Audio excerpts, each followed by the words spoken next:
phenomenon of antiquity because we see it already from Sherlock Holmes onwards. There were contradictions, and it became canons and bi-canons and expanded universe. And at one point, Disney just said, no, there's the canonical now. It's a human kind of continuity that we say, okay, selling your wife in times of threat, this is not the most virtuous behavior. There are no questions asked. Abraham acts when he's asked. It's so central for his happiness. It's our own deaths.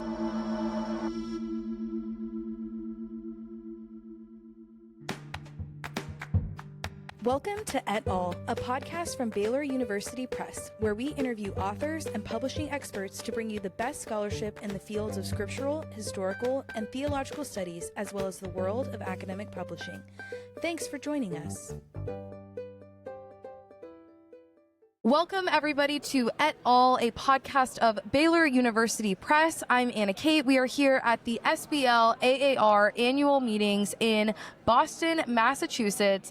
I'm joined today by Daniel Maier, who is the author of Abraham, Father of Many, Portraits of a Patriarch. Daniel is a tenure-track assistant professor of New Testament at the University of Copenhagen, Denmark, and a research associate in the Department of New Testament and Related Literature at the University of Pretoria, South Africa. Welcome, Daniel. Thank you so much for having me.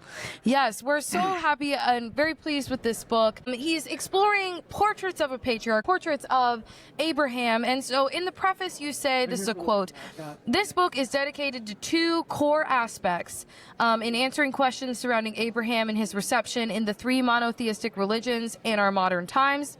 The two aspects are as follows. One, you say, on the one hand, it aims to show various facets of the Abraham figure through the ages in a generally understandable way, while at the same time working out the timeless commonalities of the image of Abraham in the various traditions. Yes. And two, building on this, it is intended to show at appropriate points throughout the book how this, quote, historical knowledge about the patriarch can be utilized for today's encounters with him in different contexts," close quote. So you're setting out to do two things here, two really broad, sweeping things, and then you get very specific in these chapters. And so I want to start, you compare Abraham and the narrative of Abraham to Sherlock Holmes characters and to the Star Wars saga in order to illuminate our understanding of Abraham. So let's start there. Talk to us about these connections. Yeah, thank you so much for having me here. It's a real pleasure. And I started this whole project because I found more and more fascinating aspects of Abraham that got developed, narrative evolutions, or as I call it in the original German, Fortschreibungsprozesse. And these Fortschreibungsprozesse, the narrative evolutions, you can see with various texts. And it's not only a phenomenon of antiquity, because we see it already from Sherlock Holmes onwards. People wanted to know what happens with Sherlock Holmes and his good friends Dr. Watson after the stories written by Sir Arthur Conan Doyle. And they did it. So they just explored the narrative. They explored new avenues. They put Sherlock Holmes in post-World War II Japan. They put him into modern-day London, for those of our listeners and viewers who know the Netflix or the BBC series. And the same with Star Wars, where it was even more complicated, where George R.R. Martin, he wrote the books. He wrote all about Star Wars.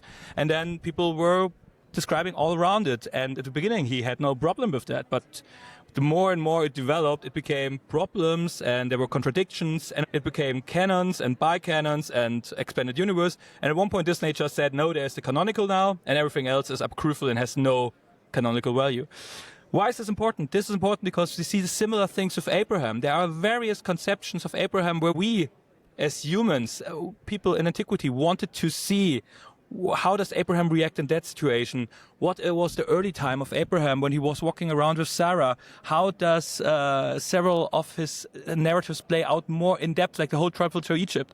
And so we see similar tendencies in our human craving for more knowledge, for more insights. Of course, one is a religious figure, the others are entertainment, but still there are a certain core mechanisms of Fortschreibungsprozesse, of narrative evolutions that are at play here. Right. And one of the quotes that you have is you say they are not only, referring to Sherlock Holmes and Star Wars, they're not only examples where those modern Fortschreibungsprozesse or narrative evolutions can be witnessed, but they exemplify two narrative universes with esteemed characters, with an active and loyal fan base that were created in different societal environments, continents, and epochs, close quote. And so I love that you define it as a loyal fan base. And to some extent, we have three loyal fan bases that you're addressing here. We have the Christian, the Jewish, and the Muslim understanding of Abraham. And they each kind of interpret him in their own ways. And so there is a sense in which there's this canonicity of Abraham and his story and the way we understand him. And then these maybe extra biblical interpretations of him, would you say? Yeah, and I mean, some things which are Fortschreibungsprozesse about Abraham become canonical because the interpretation of Abraham in the New Testament, of course, for the Christian community is canonical by now. The same with the Quran. The Quran, of course, knows the New Testament and the Old Testament, the Hebrew Bible, but it interprets traditions about Abraham which are in those texts or which aren't in those texts in its own ways. And so the character of Abraham, long after his presumed death, he still grows and grows and grows, or gets at least explored. Sometimes, of course, it's the same with fan fiction, that you are exploring a character and you want to see how this character acts, and the character stays, of course, in character. And that's one of the fascinating things. Yeah, for sure. And I think it is fascinating, right? How people are just so attached to these characters and they really want to know a lot about the world of the character. And so how do you see this mapping onto Abraham? So the world in which Abraham lives in the narratives. It gets developed and also shaped. For example, we all know our Hebrew Bible. We know the stories about Abraham, which are more questionable. When he is under threat in Egypt, he's giving Sarah away. He's doing the same with Abimelech later on. He seems doubtful, and a tradition we find within ancient Judaism is so after these stories are more and more formed, there are receptions of these stories, a reception of Abraham, that tend to omit or smoothen at least some of these. Of course, it's also can be anachronistic to say negative aspects, but I think it's a human kind of continuity that we say, okay, selling your wife in times of threat, this is not the most virtuous behavior. And so, of course, there can be different stances of it. Of course, in our times, it would be totally virtuous. Other times, it's maybe like, yeah, I see what you did there, but still, it's not great. And so, this is like the first developing of his person. On the other hand, his positive aspects are way more developed. We think about, okay, how did he came to God in Ur, in Chaldea? So he was far away from the Holy Land, and he realized ex nihilo, he saw there is a God, there is the God of Israel, our God, and he started his way to the Promised Land and interacted with him. So we find that various aspects in the story explored to see why he is such a great guy, while negative aspects get downplayed. Yeah. In later traditions, so in Christianity, as I said, his deep faith all of a sudden becomes super important. I mean, when we read Paul, we cannot think about Paul's theology of justification through faith without thinking about Abraham. Every time he is his prime case where we see, okay, faith came before the law, and this is why we can also achieve it through the law. We cannot read Galatians or Romans without it. So here we see again, it's an aspect that is in the Genesis stories, but it gets way further developed. Last, in the Quran, we see that he comes to faith, and then it's more important that he stays in it. He's obedient. Yeah. He follows God in every aspect. And so Surah 2:124 also says he's the only prophet. He is an imam, and he's the only prophet that gets this title in the Quran. And this idealization, this ideal we have each year in the Feast of Sacrifice, where Abraham is remembered, and his idealization, his ideal, is to be followed to this very day. Yeah, that's right. And I love the way that you kind of mapped out the three monotheistic religions and the way that Abraham has been idealized, right? And you used the term smoothed over, right? And especially in ancient Judaism, that they are kind of downplaying the unvirtuous parts, right? And really playing up the virtuous parts of Abraham's character. And so talk to us a little bit about Genesis 15 and the element of childlessness in the Abraham narrative. And then what role does his laughter play in interpreting his faith? Thank you so much. It's an excellent question.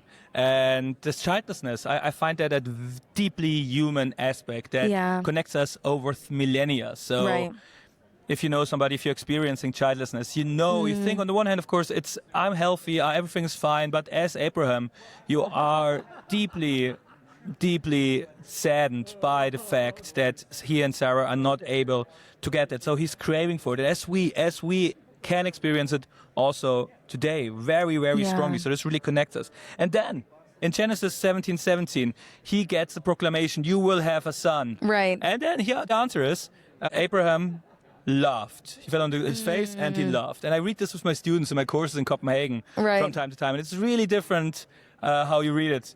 So he's saying, can a child be born to the 100-year-old? Can Sarah, who's 90, bear a child? And if you say it like, can a child be born to the 100-year-old? Can a 90-year-old bear a child? And he fell on his face and was full of laughter. Yeah. Or can a child be born to a 100-year-old? Right. To a 90-year-old? Thank you, God. But you know, very nice of you to say that. But this is nonsense. Right. And so we find this ambiguity this Genesis text has, and when you look into the commentaries, the Old Testament commentaries about that, you find also both different interpretations, and ancient readers were also seeing this ambiguity. So the word which is used for laughter here is Isaac. So like the name, it already foreshadows the name of Isaac, the son he will get later. Right. And texts that wrote in Hebrew, for example, the Book of Jubilee, which was written in the 2nd century before Christ,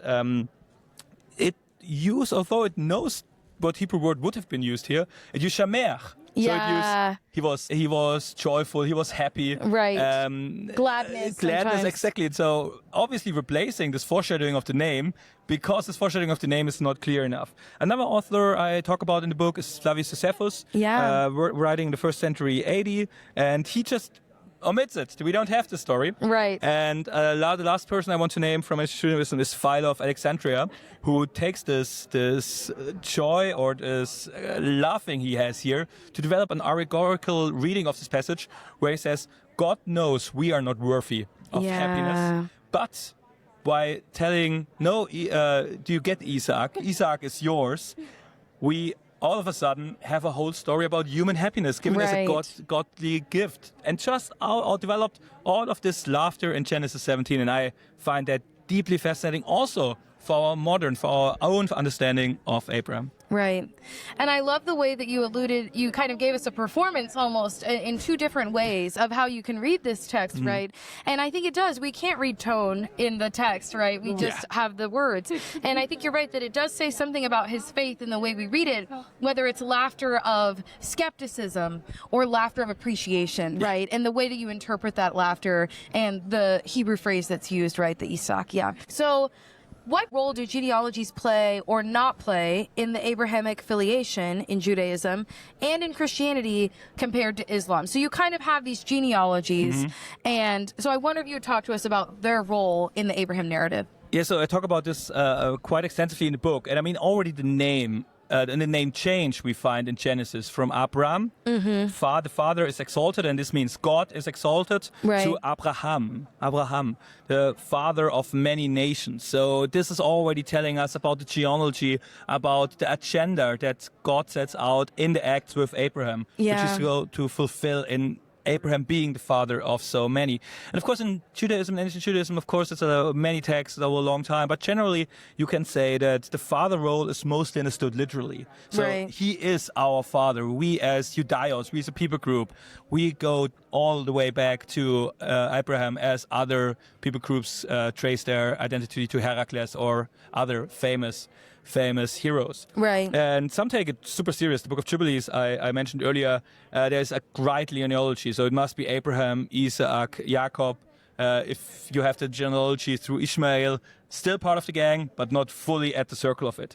Sure. And in Christianity, the discussion becomes broader. Of course, Christianity also, from its very outset and from the mission of Jesus, it is also addressed at Gentiles and non-Jews. And so while at one point, it is important to be of the kinship of Abraham. We see that in Luke and Matthew's accounts of the genealogy of Jesus. They make the effort to say, hey, no, he is of David's seed. And Galatians also talks about, the seed was promised to Abraham. It doesn't say the seeds and the offsprings, but it's like the offspring. So Abraham's offspring is Jesus Christ, and with this, the promise got fulfilled. So you see, it's not totally unimportant to be of Abrahamic lineage, or Jesus being of Abrahamic lineage. On the other hand, the text also, Jesus says, out of these stones, I can make you children of Abraham. So it is not relevant for the early Christ followers and for the later Christ followers anymore to be of this lineage, to trace it down. You become, by being of faith, by believing in God, believing in Jesus Christ, you become children of Abraham. And in Islam, this spiritual childship, the spiritual offspring is similarly used as in Judaism and Christianity. And of course, you still have also a direct lineage through Ishmael. So you still have, for example, the tribe Muhammad came from. They were, according to some sources, quite proud of the Ishmaelian, of the Arabian kinship. But again, Islam is in the same trajectory as Christianity, that by faith you become a child or become in with this family of Abraham. And Abraham was the first who turned his face to God. Aslama wakahahu, and please excuse my bad Arabic spelling, but aslama, this is where we have the word Islam from. So if you, like Abraham, turn your face to God, you are a child of God. Wow. And so it's a both and, right? That on the one hand, it is reliant on your relation to Abraham, but on the other hand, it's through faith. Yeah. And it's interesting that many people identify Abraham as the father of faith, because it's not only that he's our father, but he's the father of the faith tradition to which we belong in all three of these monotheistic religions. It's so interesting. So let's dive into what you call the sacrifice of all sacrifices. It's also called the Akedah, and that is the binding or sacrifice of Isaac. And so I want to ask, what is the, I'm quoting you here, heated dispute within the Muslim dialogue, close quote. And so what are the implications of this event for Christians, Jews, and Muslims? Thank you. It's an excellent question. And it's all about obedience. Abraham has to do what no parent ever only thinks about doing. So it's already totally out of discussion that we would ask by God and do something similar. And your question is interesting, because you said like, oh yeah, the binding of sacrifice of Isaac. And this is, of course, already our Jewish Christian perspective, because in the Muslim tradition, it is not even clear who is sacrificed. Really? This is the binding of the son. And it is a son, and there are several, I discussed this in length in the book, there are several aspects to say, like, oh yeah, the son mentioned here could be Isaac, but it could also be Ishmael. So it's not clear, and only in later centuries, when the Quran was interpreted, a lot of Muslim sages more and more became convinced that it must be Ishmael.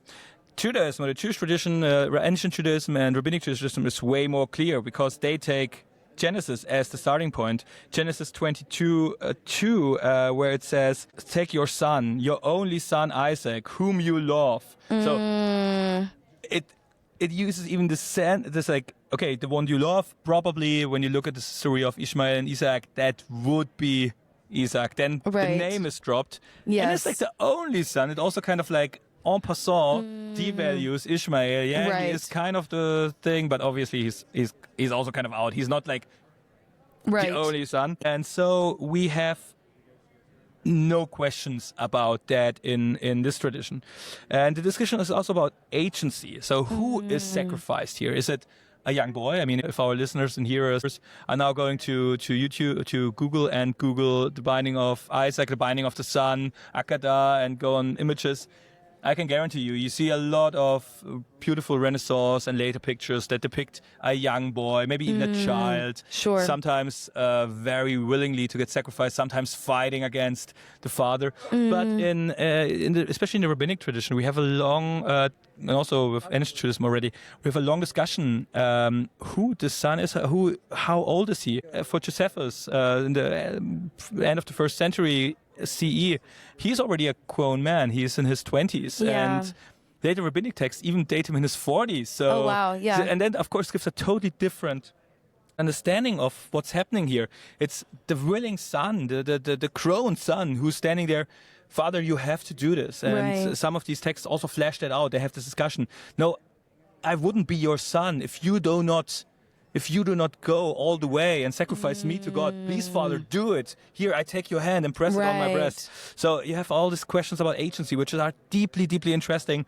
And I only scratched the surface because we do not have time, but it's all in the book. We also have the questions about the mother. Yeah. So we always think like, the ancients, they didn't think about women, they were just bystanders. But no. It's really, of course, it's not on our level of engagement or integration or equality, but they think about what would have the mother said. Why didn't Abraham say to the mother? In several patristics, we have like kind of a psychological insight exploration. Right. Oh, what has Sarah said? And Abraham realized that, and he wouldn't want to bother her with that, with this tension. Sure. And then in some other traditions across the three faiths, we find also the narrative that when they came back from the sacrifice, a form of a devil or of a tempter came to Sarah first and said, hey, Abraham was just trying to sacrifice Isaac, and she dies. This is the reason why Sarah dies, because she was tempted into believing that that either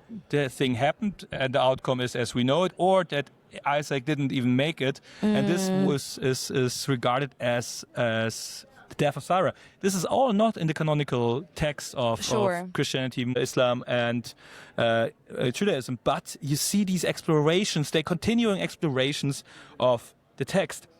So in Christianity, at least, we come to a deeper meaning of this idea of sacrificing your son, because you might have heard of it. There's another son being sacrificed for the good of the whole world. So this story foreshadows that the humans are not able, that humanity, even such a pious and idealized, perfect person as Abraham, was not. He was maybe able. We don't know. We don't see the end of the story because God says it's not necessary. Sacrifice an animal instead. And while the human sphere was not asked to do it, maybe wasn't even capable to do it, God is doing exactly that by sacrificing his son, Jesus Christ, on the cross. So here it becomes a way deeper meaning, and it is basically a foreshadowing of the Passion. Last thing, because I explored several interesting and also sometimes weird stories. I told you about this rewriting of the Akada, of the binding of Isaac, where the son becomes more of an agent. And we see that in Josephus, who I mentioned a few times already. And my book before this book was on happiness. And so here we have as many words for happiness as nowhere else in Josephus' around 30 books he wrote. So it's like it's a humongous work. And you think the Akada, the binding of the son, is like really a bad place. And it's about Abraham saw his happiness in his son, and now he had to sacrifice it. Still understandable. But then the son comes, and it's like, all my happiness in my life is that I was your son and I could be your good son. So please kill me now, because this is set for our happiness. And they keep discussing about their happiness, and at the end they are of course happy ever after that they survived. This tradition develops further on, although Josephus is an ancient Jewish author, it develops also in Zenon of Verona, where the story becomes really, and I recommend everyone reading that or going to the book and finding the passage and I quote the whole text there, and it's like Abraham is laughing, Isaac is laughing, they're like, I'm so happy that I can be sacrificed, I'm so happy to sacrifice you, and it becomes like, what the heck is going on here? I have no idea why somebody thinks in this tension-loaded situation talks so intensively about the happiness. But do you see the role of obedience, which sometimes is quite hard for us to understand? I have a whole chapter on that there are no questions asked. Abraham acts when he's asked to. And I think that's so important because it points to his faith, right? That it's obedience that stems from faith, and those things are connected. And the fact that in his sacrificing of the son, be it Isaac or Ishmael, either way, it's an act of faith on the exact thing that God had promised him. You will be the father of many sons. And to have the one and only, as it's identified in Genesis, the one and only son to be taken from you right there by God himself, the one who promised the son, it's such an act of faith and of obedience, would you say? Yeah, definitely. And I mean, it goes together here. He is fully obedient because he is full of faith. He has understood the nature of God. And I mean, this is also contributing to his good life, to his fulfilled life, which he was granted by God and for which according to several traditions, extra-canonical traditions from Christianity, Islam, and Judaism, he is immensely grateful for. Right. And so, and you kind of alluded to this before, your work previously on happiness, your work on, and you pointed this out earlier when you talked about the name of Isaac and how it references Abraham's laughter. Yeah. And so I wonder, you also talk about how Abraham's friendship with God, very briefly in the book you talk about it. And so I wonder if you would talk about the role that ancient church historians play in crafting this depiction of happiness. And you kind of touched on it before, but if you would just dive a little bit deeper into the happiness aspect. Yeah, so I already talked about the happiness and the good life of Abraham quite extensively in ancient Judaism. And in Christianity, you also see that picked up, both canonical and extra-canonical. So you asked about the church historians. I'll come to this in a second.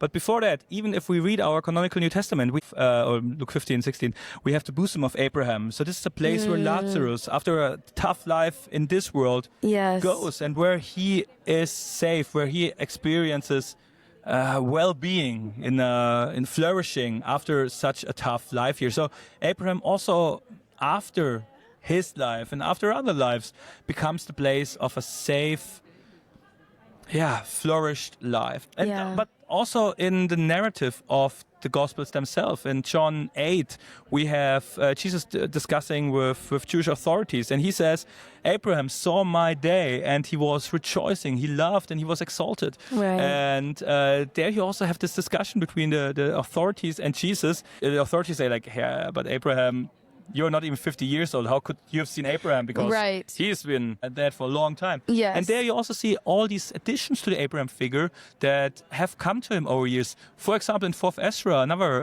apocryphal Jewish text, we see this tradition that Abraham had prophetic capacities. So he saw the future. He had visions of Jesus. And that was the reason for his happy life. He knew that his people and all of humanity will be saved through Jesus. Right. And that made him so happy. Yeah. In the early reception, or in the early Christian reception of the bosom of Abraham, we find a lot of sermons by Augustinus and several other authors I refer to in the book, who talk about the bosom of Abraham in a developed place. It becomes kind of paradise. So being close to Abraham, being near to this father, this ideal, becomes a resting place for the just. And this is also a nice combination of Abraham's happy earthly life, his good end of his life, and the remaining or everlasting legacy he leaves behind. Just a short word for the Quranic tradition. Here also angels praise his happiness, and also the lasting effect in Surah 16 and the leaves of Abraham. So kind of also heavenly tablet kind of writings of Abraham. They hold the way to a happy life in them. Overall, you can say happiness is an ideal that also affects his followers. So both the children, his offspring, in a genealogical sense, but everyone who walks in his footsteps. That's right. And it's interesting, too. I just love the way that you have really made this work an interfaith dialogue, right? That you have communicated between those who follow Abraham from all three traditions. And so I wonder if maybe we could end here with a note on the interfaith implications. I would love that. So there are three aspects about interfaith I just want to touch upon really quickly, because I definitely recommend, for obvious reasons, to read that book where it's way more fleshed out. And the first aspect is migration. So in all three traditions, the migration of Abraham is a central aspect. And we live in a world with as many refugees and migrants as ever before, many of them coming from traditions where Abraham plays a crucial role. And when we think back and make us aware that our common father, our common ancestor, has exactly this role of a migrant, we can, for those people affected by it, we can think in a way that we are setting out for something new, as Abraham didn't know what God has in store for him. Nevertheless, he trusted God. He went to the new place. And after many hardships at the new place, it's not a story of like, oh, you arrive, everybody's nice, and you settle in, no questions asked. He has, shortly after he arrives, he has to go to Egypt again. When he comes back, he tries to find his place. He has to fight physically and spiritually in other ways to make a living in his new place. At the end, he buys a patch of land where he can bury his wife and where he's afterwards buried himself. So you see a lot of those experiences of a person who fights in a new place and who misses his home. Yeah. So this is the part for like the people who are affected by migration themselves and who have a deep faith in Abraham. For people who are the welcoming part, there's this huge aspect of xenophilia, of hospitality in English. Abraham is always this open tent flap. Yes. There's always an open tent where you can come in. He's setting out for the new things. It doesn't mean he's accepting everything. Of course, you see him fighting for what he believes in.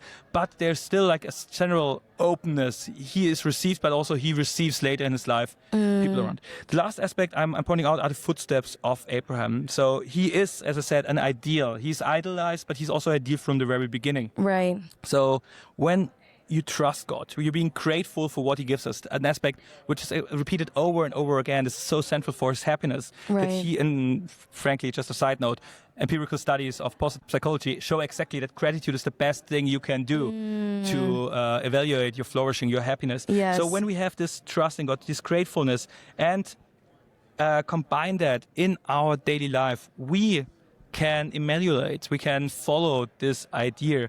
And although this is something we don't think about a lot, it's our own death. So when Abraham dies, and I come back now at this end of our interview to Genesis, where it all started. Yes. In Genesis 25:8, it says, Abraham breathed his last breath and died in a good old age, old and full of years. In the German, the translation is Lebensstadt.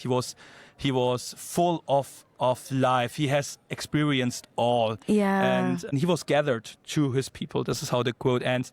And I think this is also a resume of a man, of a life well lived. Yes. And this ideal of Abraham, the father of many, which is portrayed in various portraits throughout human history. This is an ideal we can follow and can have a happy life. Yes. Certainly. Well, thank you, Dr. Maier, for your faithful work on this book. We hope that our viewers and our listeners will purchase Abraham, Father of Many, at BaylorPress.com. Thank you so much for your time. Thank you so much. For the great conversation. I appreciate it. So thank you. Thank you. It was a pleasure. Yeah. Thank you for listening to Et Al., a podcast from Baylor University Press. We hope you've enjoyed today's episode. Make sure to like, comment, and subscribe to keep up with the latest from Et Al.